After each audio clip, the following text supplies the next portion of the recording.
Hello guys! Problema niyo rin ba ang stain sa inyong mga plancha? May life hack po ako para sa inyo. It's me again po, Christy, ang iyong kadama sa Saudi. So for today's video po, ipapakita ko, i-share ko po sa inyo yung kung paano matanggal po yung stain sa plancha nyo. So ang gagamitin ko po ngayon is itong Panadol. Nag-search po ako sa YouTube and then nakita ko po doon na pwede mong gamitin yung toothpaste, baking soda, or itong ang Panadol. So, na-try ko na po yung toothpaste.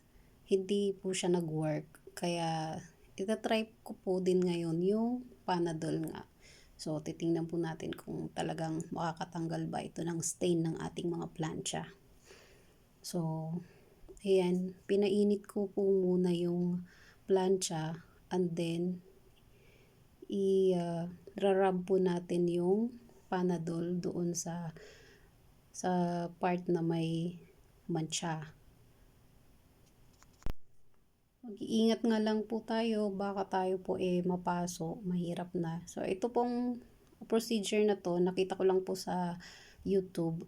Kaya ganito po din po yung napanood ko sa YouTube, kaya ginagaya ko lang din po yung napanood ko. So ganito po siya nirarabs.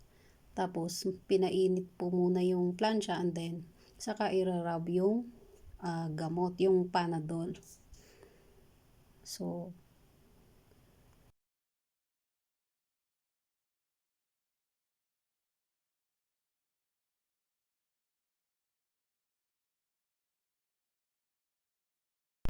as you can see po, mukhang effective naman siya.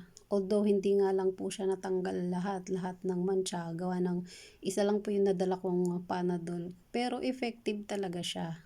Ayan, natanggal na yung pinakamaitim na stain dun sa plancha. So, pwede kong i-recommend sa inyo kasi effective talaga siya. So, ayan guys.